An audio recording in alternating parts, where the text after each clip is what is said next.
Hey, True Believers, Englentine here with another episode of Comic Book Origins. This time we are doing the first black female superhero, so long as you don't remember Misty Knight appeared just a couple of months before her. Yeah, I know, a lot of people do believe Storm is the first black female superhero for Marvel Comics. Sorry guys, she's not even the first black female superhero for Marvel, and even before that you had Nubia in DC, so yeah, it doesn't quite fit. And even before Nubia, you had Butterfly over in Hellrider, an independent comic. But anyway, we're not talking about them, we're talking about Aurora Monroe, created in 1975, released in May, guys, Giant Size X-Men #1.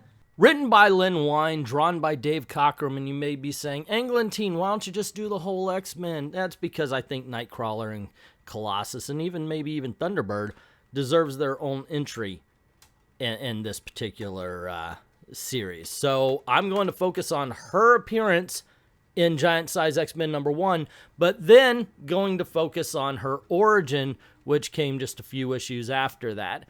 There may have been some retcons to that particular origin, but we're going to go back to the beginning. This is all about comic book origins, not secret origins, so I like to see where the comic book superheroes and villains started.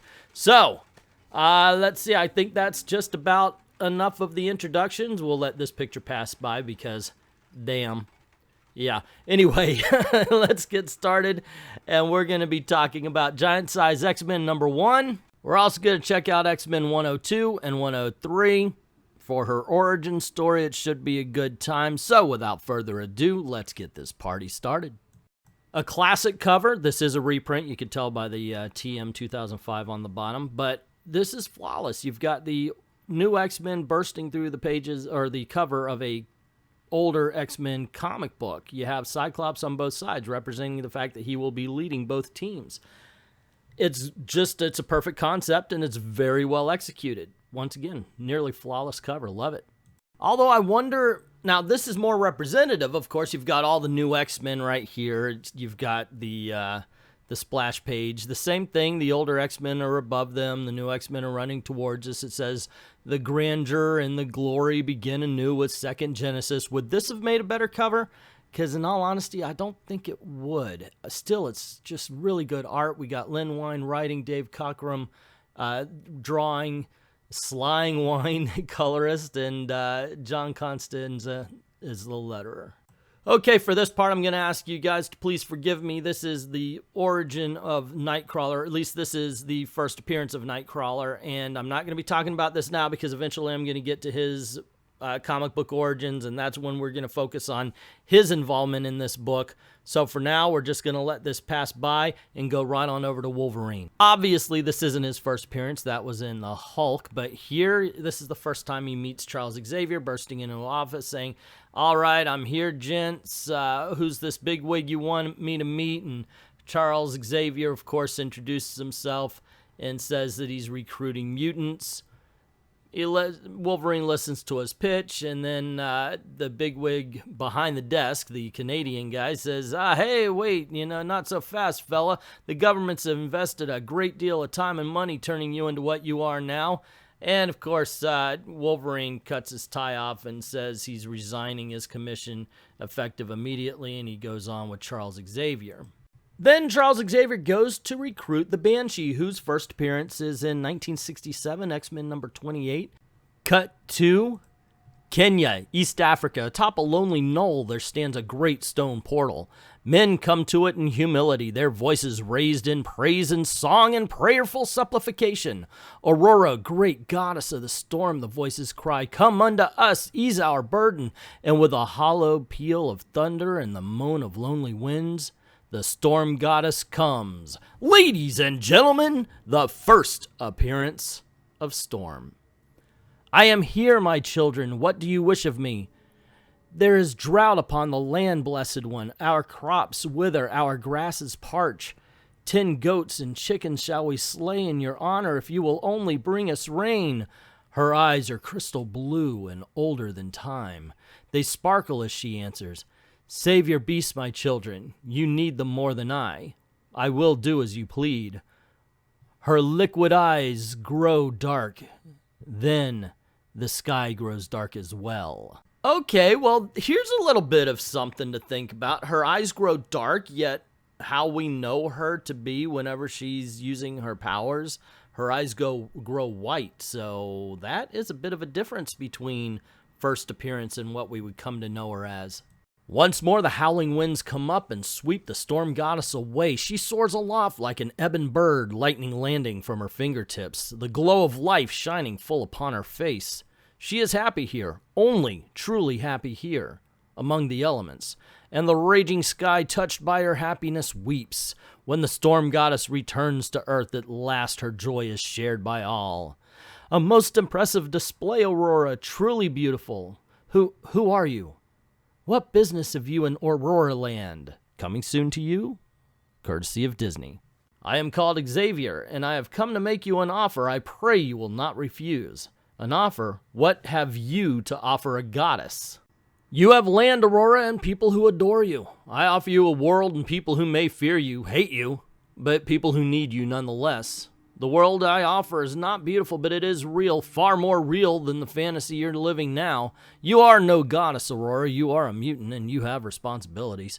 Come with me, child. Taste the world outside. You may find the flavor bitter or surprisingly sweet. You present a most peculiar assessment, yet I sense a deep sincerity in your words. All right, I will come with you. Perhaps the time has come for me to leave the nest at last. I don't know, considering she ends up living a life of violence and struggle and drama and such, she left a pretty good situation here. She may have gotten the shaft on this one. So then we see Charles Xavier try to recruit Sunfire, who made his first appearance in X-Men number 64 in 1970, and he goes to Mother Russia. Here we get the origin story of another one of the X-Men introduced in this book, but since Colossus will, as I've said before, get his own origin and first appearance, we're going to skip right on past this, and once again, I thank you for your patience. And of course, we're going to do the same for John Proudstar here, which I feel a little bit worse about him because I don't think that he's going to get his own video.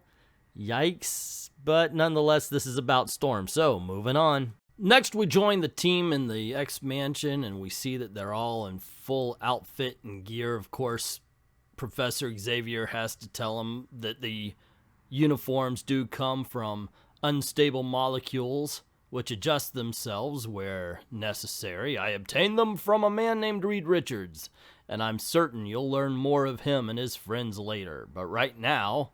And Sunfire gets mad at Professor X for wasting their time, and he says, I wasn't wasting your time, I was just waiting for Cyclops to come in so he could tell you what's going on. And Cyclops saying, hey, okay, well, if I'm going to tell you all about this, I need to take you to where it all began because the X-Men disappeared, and you're our only hope.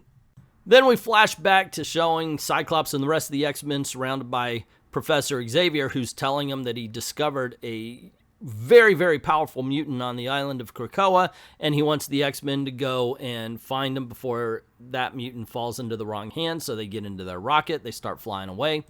The X-Men find Krakoa, they land, and they're walking around thinking they don't actually know what they're looking for when something startles them, and as Psyche says, I never saw it coming, and it kind of flashes out.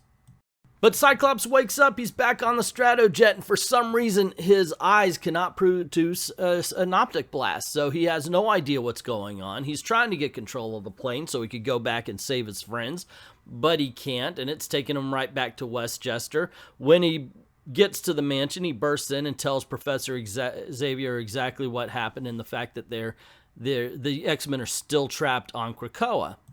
While talking to Xavier, though, Xavier notices that Cyclops' eyes start glowing a little bit more and a little bit more until finally an optic blast just bursts out, and we find out that not only did his powers return, but they returned more powerful than before. So while Xavier went out to recruit the new X-Men, Cyclops stayed behind and retrained him, and he says, well, what we're going to do now is we're going to go to Krakoa, but Sunfire says, whoa, I'm not going with you, this is a fool's errand.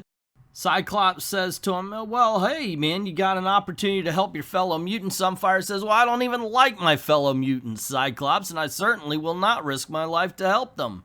Cyclops says, hey man, I feel sorry for you, but I don't have time to argue. Let's get the rest of the team on the jet. And that's when they're talking, you know, Aurora saying that this is her first time viewing mutant camaraderie and she's not liking it. And Thunderbird saying, you know what, it's not a mutual admiration society. And while they're bickering and arguing, Sunfire comes up and says, are you going to open up the hatch? And somebody says, well, I'll be jiggered. It's the Jap. So, yeah, congratulations to the 70s. I'm sure that would fly these days. And Nightcrawler says to Sunfire, so the prodigal mutant returns. Why did you change your mind, Sunfire? I'm not doing a German accent, by the way. Afraid to go home alone? And Sunfire says, my reasons are nobody's business but my own, a misfit. And you do well to remember that. So, yes, this is a team that's getting along just fine. So Cyclops splits everybody off into teams. Not everybody's happy with their code name. Thunderbird's like, I'm Proudstar. And Cyclops is like, not anymore. Professor Xavier gave you a code name. Now here's the teams. Storm and Colossus, you're coming in from the north. Banshee and Wolverine, you're coming in from the east. Sunfire and Nightcrawler. And Sunfire's like, no, not him. I don't want to come in through the south with him. And so everybody drops out of the plane. Flyers carrying the non-flyers, yada, yada. You know the drill. Cut 2, Storm chiding Colossus for being so reckless and jumping out of the plane, saying, you can't fly. And he's like, I can land with the best of them. Then we see Proudstar and Cyclops together. They land the jet and just walk a few steps away from it, turn around and see that it's gone. The two also notice that there's a couple of temples that popped up and saying, well, you know, jet can't vanish and temples just can't show up out of nowhere, so they decide to go towards the temples, but are stopped by some living vines. Using, of course, their superpowers, they're able to get away from them and end up at the temple anyway. Cut back to Colossus and Storm, who see the same temple, and they're like, hey, let's go to this temple. And on their way, there's an avalanche that comes at them. Colossus is like, stand back, I'll protect you. Grabs a big old tree, starts baseballing them out of the way, but Aurora's like, hey, I'm not helpless, I can protect myself. And she uses the wind to blow the rocks into the ocean. They arrive at the temple, and Cyclops and Sunfire are like, hey, you made it, yay. And because they kind of want to be like a Silver Age Justice League, we cut to the other team of two where we see Banshee and Wolverine fighting crabs to get their way to the temple. Wolverine's like, they're not the only one with claws, shucka shucka, and Banshee, of course, uses his voice. And then they make it to the temple where the others are like, hey, you made it! And because repetition is good for the soul, I think, for some reason, we see Nightcrawler and Sunfire fighting big-ass bird. I almost said the bad word. Big old birds, I'll say. And they're bickering back and forth because Sunfire is really not a very likable character. And they beat the birds, and they're like, okay, now we made it to the temple. And they see the others, and they're like, hey, you made it! So the group looks for a way inside the temple. But when they can't find a way in, it's like, hey, you know what? Screw it, we're a whole bunch of mutants, let's just burst through the wall, and they do, only to find that their fellow X-Men are all tied up by vines and such. Oh my dear God, it's the other X-Men, and something seems to be feeding on them. So Cyclops says, for pity's sake, free them, what are we doing? We gotta help our friends. He doesn't actually say that. What he says is, well, don't just stand there staring at them, in pity's name, set them free. And Wolverine notes, cripes, what's going on? As soon as we pulled these tubes, the place started shaking. Quickly then, carry whoever is closest to you. And they start rushing out of the temple. And when they get outside onto the island, Angel says, you fool! Don't you understand? It wanted you to come back and bring others with you. It was all a trap, and now it's too late. The ground's rearing up around the fallen temple. Of course, haven't you realized yet? We came to the island to look for a mutant. But the mutant is the island itself. Images flood mutant minds as they stand rooted to the spot, the sunburst brilliance of an early atomic test, whose unseen radiation permeated every living organism here until they linked in a colony of intelligence that gave the island a life of its own. But Krakoa grew hungry. Then, a hunger barely appeased when the X-Men arrived upon the scene. Krakoa fed upon their mutant energies and grew hungrier still. Thus, it released one X-Men and sent him forth to find more food. which Cyclops did. Chapter 4, Krakoa, the island that walks like a man. So Cyclops is mad that he's been used, and Krakoa's like, hey, you're not the only one that I used. I used Professor Xavier too, except for he says the eyeless one and the legless one. And he says, and now he'll never go hungry again. And of course, the X-Men start attacking him, but finding out that their powers are not having any effect on the island. During the battle, Charles Xavier contacts Cyclops, says, hey, you're going about it the wrong way. I've realized a weakness that Krakoa has. Here's my plan. And then, of course, Professor Xavier himself joins the battle in a mental game versus Krakoa. And then we see Professor Xavier's plan pan out. We see him distracting Krakoa. Storm soars aloft on the wings of the wind. High above Krakoa, she hovers, slowly summoning to her Tempest's full electronic fury. Then suddenly transmitting those seething energies to the lithe young woman who waits anxiously below, thus restoring the mighty magnetic powers of the girl called Lorna Dane. Within moments, the circuit is completed, and Lorna Dane screams in anguish as her physical limits are reached and exceeded. Don't stop, Lord, whatever you do, don't stop. This scares Havoc. You've got to call it off, Scott. Lorna can't take that kind of punishment. She'll be killed. Alex, I can't sacrifice a world to save one woman, even if she is the woman you love. I swear to you, brother, or no, if she dies. Xavier can't take any more of the battle, and he has to bow out. Cyclops, hoping that his plan works, he sees that Lorna is filled with energy. His mutant eyes narrow, and a single word forms upon his lips, now! And he and Havoc blast at Krakoa. This allows Polaris to use her new energies to fire straight into the Earth, into the core beneath the island. The effects are felt by Krakoa immediately as he begins to fall apart, and the X-Men begin to search for their Stratojet. There's no way we could get far enough from the island before... Never let it be said, we Icemen aren't good for some things. Everybody get aboard fast. They all climb on a makeshift raft that Iceman has created, and Cyclops and Havoc use their energies to propel them away from the island as they see it rising into the air thanks to Polaris' energies, until, as it's described in the comic book, like soap through wet hands, the island bursts forth and flies into space. And that's when Cyclops notices that there's a whirlpool forming where the water is kind of rushing back into where the island was. And he orders Iceman to put up an airtight dome over our raft because that's our only chance to survive this miserable maelstrom. Voraciously, the great ice bubble is sucked into the wildly swirling maw, and those within are battered almost senseless against its cold, unfeeling walls. They voice their pain enthusiastically, and then they are gone. The seething waters swirl closed above their heads, and for a time the sea is calm. The minutes pass interminably. Then, the huge gleaming bubble bursts the water surface, and is itself burst in turn by a beam of scarlet fury.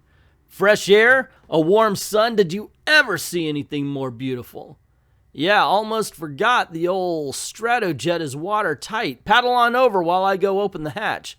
Shortly as the Stratojet streams skyward. Sorry we don't have seats for all of you, but the plane wasn't designed to carry so many mutants. Which brings us to our next little problem. What are we going to do with 13 X-Men?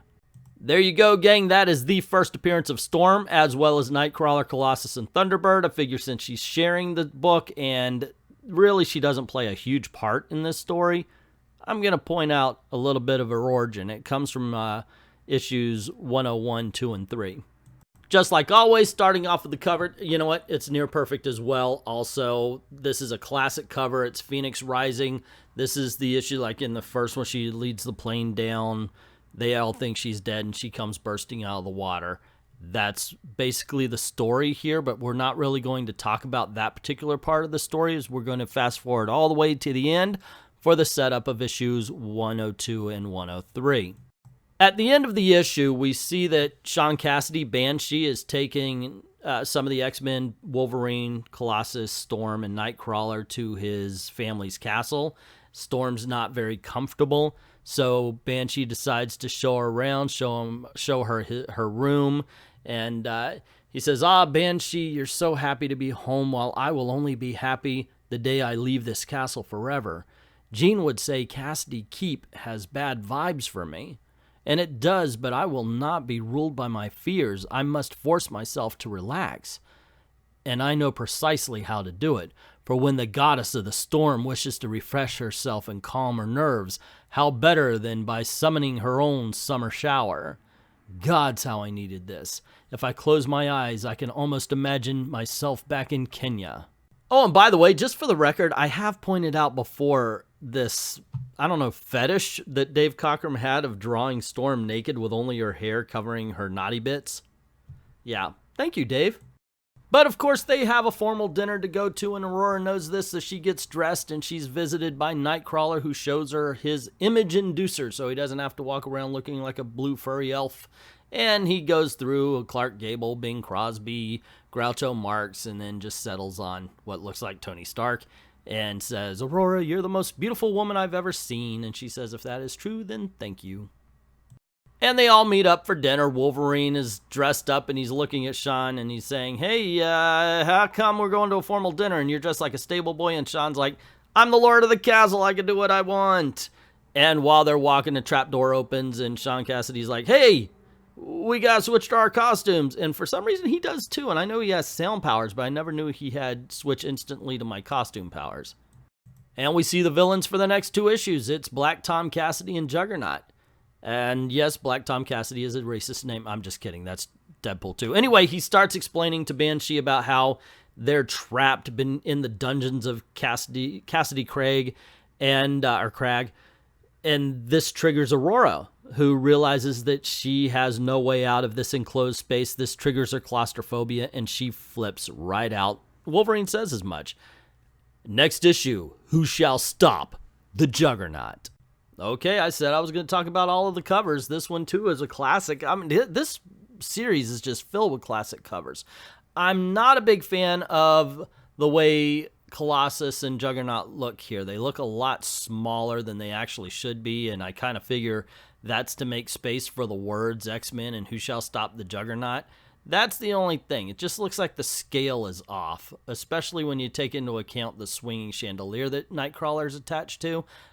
Classic, yeah, but it's not the best. Okay, so I'm not going to lie to you. We're going to talk about Storm's origin here. There's a lot of story, but it's really Storm's origin that we're interested in. Remember, Storm is now trapped. She's flipping out because she's claustrophobic. She cannot move. She's in a panic while the rest of the team is getting their tail kicked. While Colossus is going at it with Juggernaut, Black Tom Cassidy's pointing out the fact that, look, Juggernaut's more powerful than all of you, and I'm immune to your superpowers, so what are you going to do? And Banshee's like, yeah, okay, I'm going to beat the tar out of you with my bare hands, and he leaps onto Black Tom Cassidy. And the fight continues. Wolverine gets mad at Colossus and grabs onto him. Colossus is like, hey, don't touch me, and Wolverine's like, whatever, and then throws Colossus into the Juggernaut. This causes Colossus to argue with Wolverine, so he turns to Wolverine, starts yelling and screaming, and Juggernaut takes that chance to basically knock Colossus out from behind, and that's when Wolverine tries to attack the Juggernaut, of course with no avail. Nightcrawler recognizes the fact that the only person who can really stand a chance, the only person who's got the power to even put a dent into Juggernaut is Storm, but all she does is huddle in a corner and cry, Storm, Aurora, snap out of it, woman. Kurt, please, we're being murdered, Storm. Why won't you help? And, of course, Juggernaut attacks him while she's still cowering. Nightcrawler gets away from Juggernaut, so he figures, well, if I can't kill him, I'll kill her. He picks her up and says, I'll take the girl's life instead. Let her go, Butcher, lest you discover how much of a demon Nightcrawler truly is. And he throws her to the side. My pleasure, Spock Ears. The girl isn't worth the effort anyway. And Aurora thinks to herself, damn you, Aurora. These are your friends being killed, your friends who cry out for you to you for aid. And what is your reply? I'm sorry, I'm so sorry. And then she remembers. A twisting in her mind as Storm's scream tears open long sealed doors, unlocking memories of an alien time and place, of New York, of Harlem, in the summer of 1951. You remember it all now, don't you, Aurora, though you were only 6 months old? So long, 112th Street. I hope I never see you again. Happy, hun? And why not? I'm going home, David, though Cairo is 2,000 miles north of Kenya. You know, I sometimes wonder where David Monroe, aspiring photojournalist, got the nerve to ask an African princess to marry him. From love, perhaps. That's where I got the courage to say yes. Look at Aurora. She's only a baby, and she looks like she understands every word we're saying. She does, David, because she's very special. I knew that from the instant of her conception. Time cut. 5 years up the line to Cairo in that fateful year of 1956, the year of the Suez War. Nasser had nationalized the canal, you see, and then the British and the French governments, in concert with the Israelis, had responded by invading Egypt. In a matter of days, the three-pronged attack had Egypt on the ropes, and Allied aircraft roamed the Suez skies at will.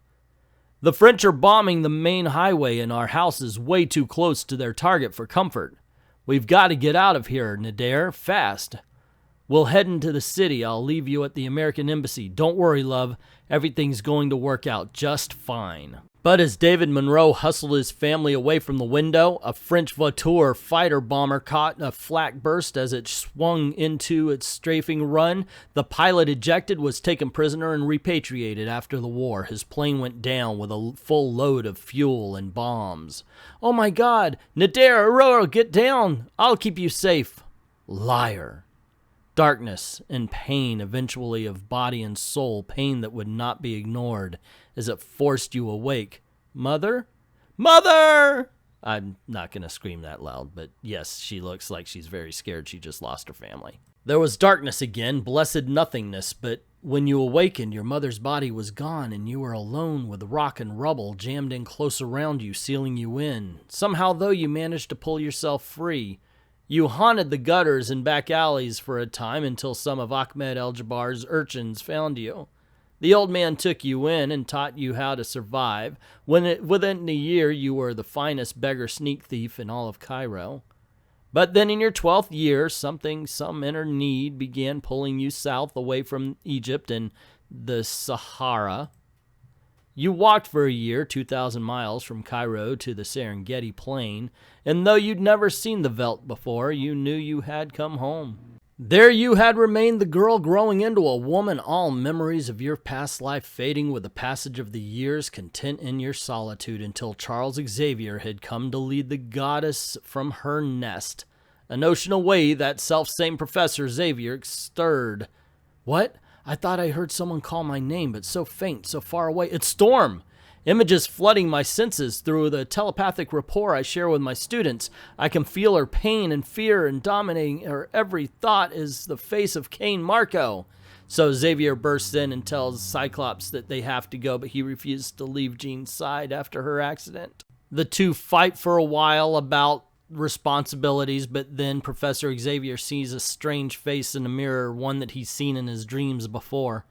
And the battle still rages over at the Cassidy Castle, with Juggernaut just ponying the X-Men. Finally, he knocks Wolverine out. This causes Nightcrawler to yell for him and get Cain Marco's attention again. Nightcrawler lands a lucky blow, which manages to hurt the Juggernaut. Black Tom Cassidy sees this and fires an energy beam from his staff into Nightcrawler's back, knocking him out into the shadows. And I love the art here that shows, of course, that Nightcrawler disappears in the shadows.